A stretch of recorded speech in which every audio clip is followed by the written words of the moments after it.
saw it too. What are the odds? What are the odds? Hey, Tony P, what are the odds?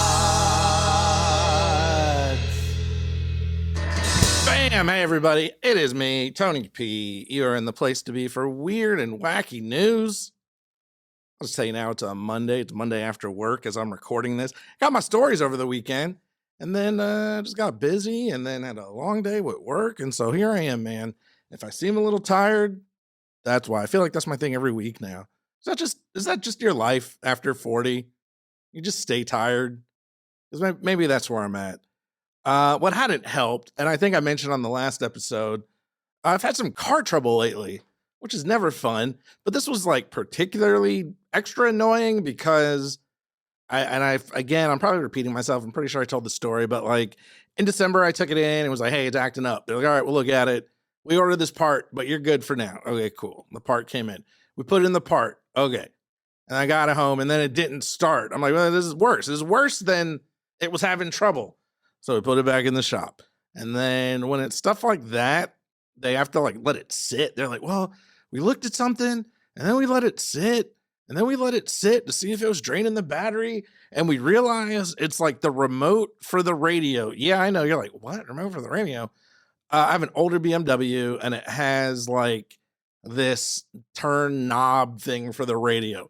Come to find out, according to them, that wasn't powering down. So it was like draining the battery. And they were also like, man, you really been putting a lot of like pull on this battery and it's been dying and we've been charging it back up. And I think it's on its way out. So if you have more issues, we're going to try the battery. Sure enough, more issues. This time, what was fun about this was I ran to a doctor's appointment and then broke down at the car started. I got there and then it wouldn't start up again to leave the doctor's appointment. And I was like, really, man? So grabbed some breakfast at my favorite place, McDonald's, and basically just stewed and called an Uber to get a ride home. So man, so that like throws your whole week off. But finally, I got it back Friday. And so far, knock on wood, it seems to be working. They think it was the battery.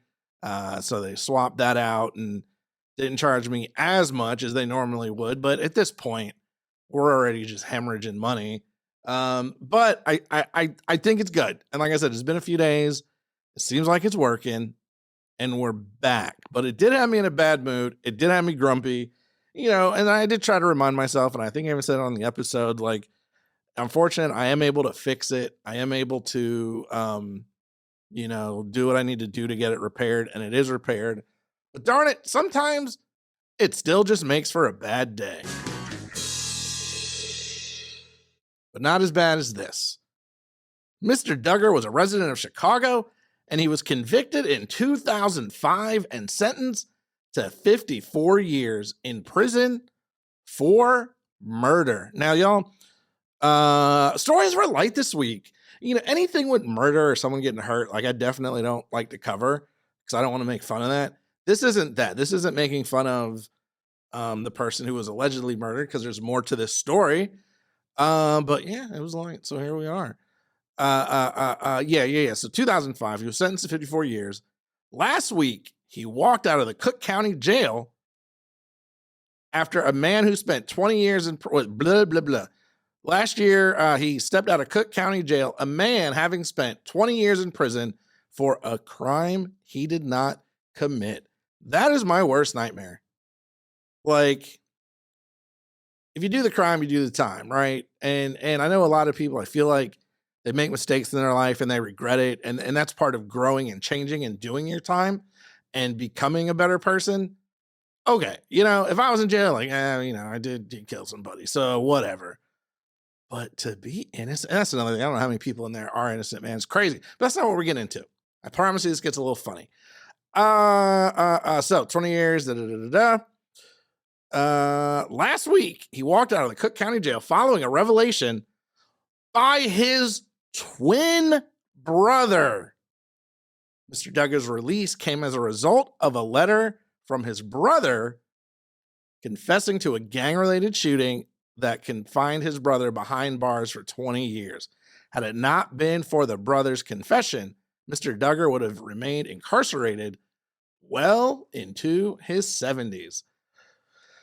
So, that's awkward, right? Like, how's that Thanksgiving dinner? As per The Guardian, the brothers had always been inseparable, so much so that even relatives, friends, and teachers could not always tell them apart.